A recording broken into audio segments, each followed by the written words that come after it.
He who is prudent and lies in wait for an enemy who is not will be victorious.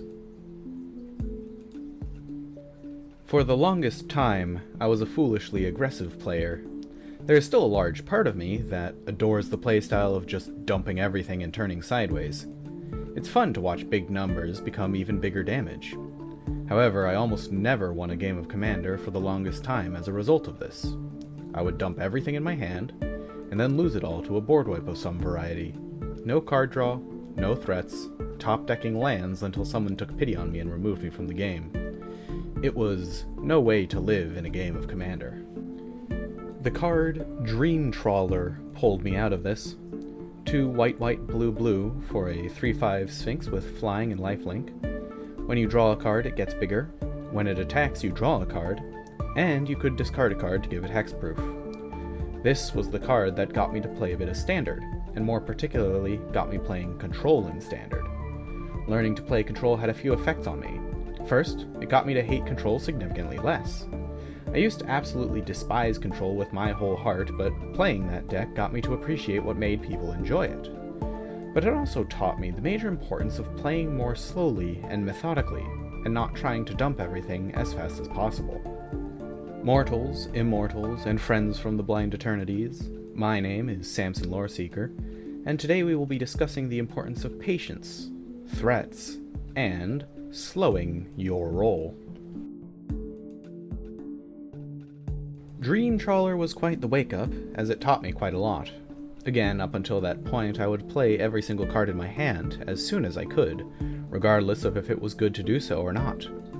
This often resulted in me having nothing in my hand and losing everything. I ran very little interaction, because in my mind, more synergy was important. But that Trawler deck taught me that I had to make sure I could accommodate my own strategy. It taught me I should wait for my opponent to commit heavily to the board before wiping it. It taught me I should hold on to my removal until something actually threatened me. My victory lay in the long game, in exhausting my opponent's resources before committing more of mine. As a result, I needed to make sure I lasted all the way to the long game. It taught me patience. However, that didn't mean I sat around doing nothing until I could drop my haymakers. The Birth of Meletus was a wonderful early drop. Helped make sure I could reach 6 mana to cast the Dream Trawler, dropped a handy blocker in the way to protect me from smaller creatures, and gained a little bit of life to offset any early damage. They say the only life point that matters is the last one, but it never hurts to stack the odds so that you'll still have that one life point. Spells with Flash, mixing with Instants, meant that I could hold up interaction to foil my opponent's plans, and if they did nothing worth stopping, then I could draw cards or advance my board state somehow. Playing a few early creatures ensured that my opponent had to commit a bit harder to the board so they wouldn't be hit, which then allowed me to wipe the board clean.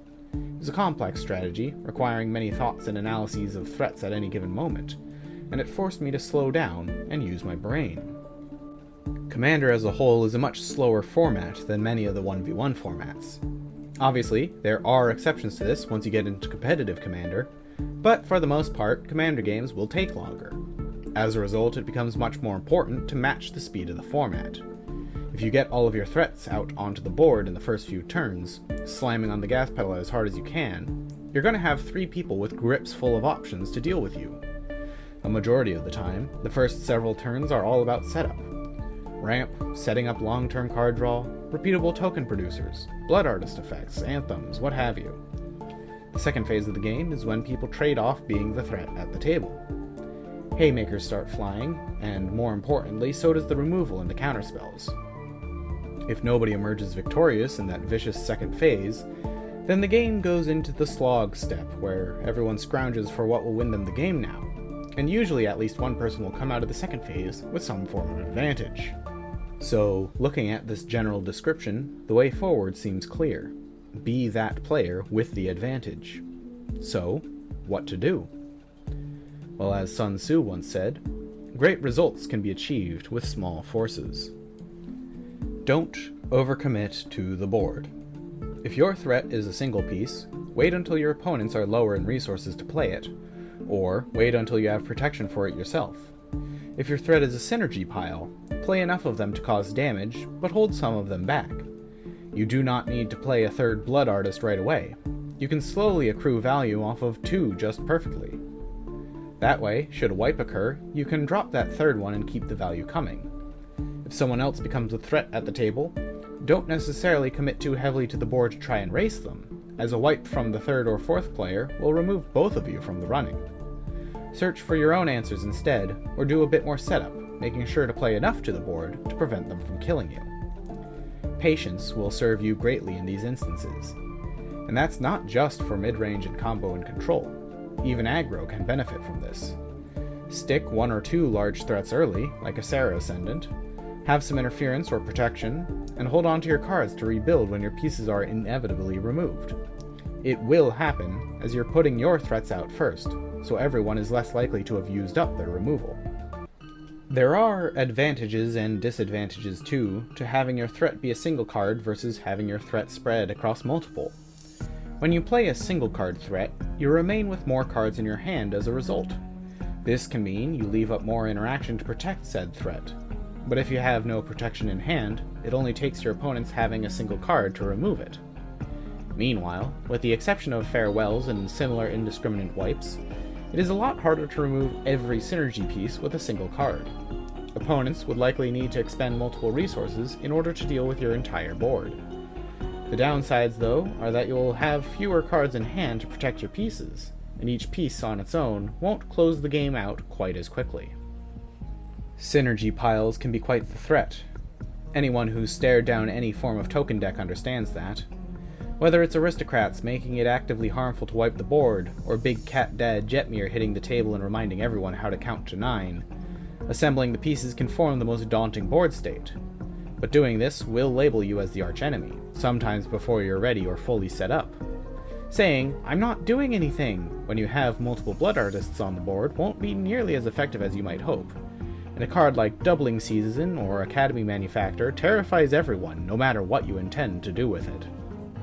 That is why not overcommitting to the board can be a massive boon for your deck. Accruing small increments of value will keep you somewhat under the radar, while also making sure that you are not helpless against your enemies. It allows you to build towards your goal without being the problem.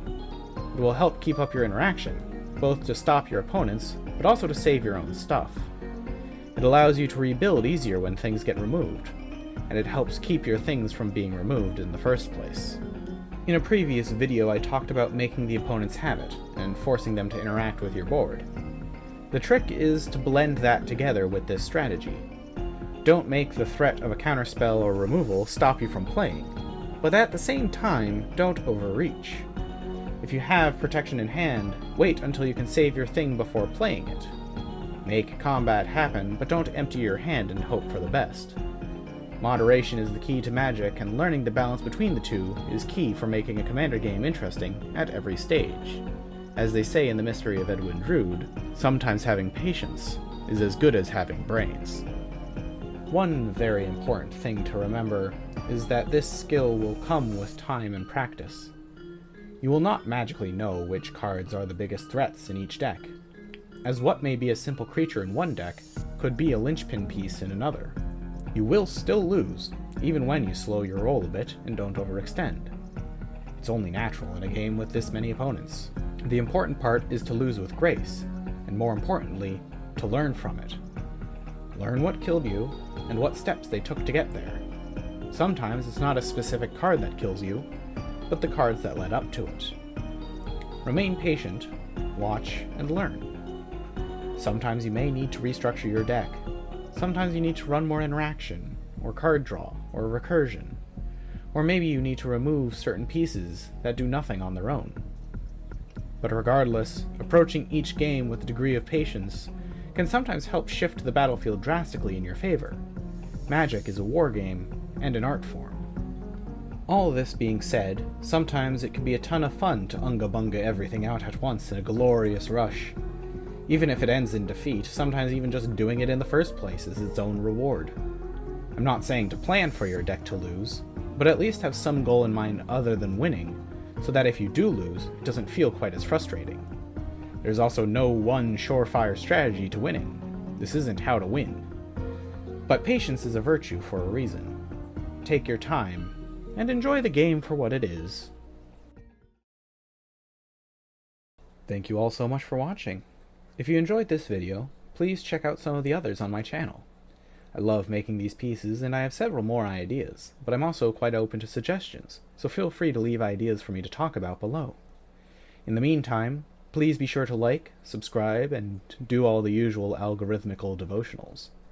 And until next time, please take care of yourselves.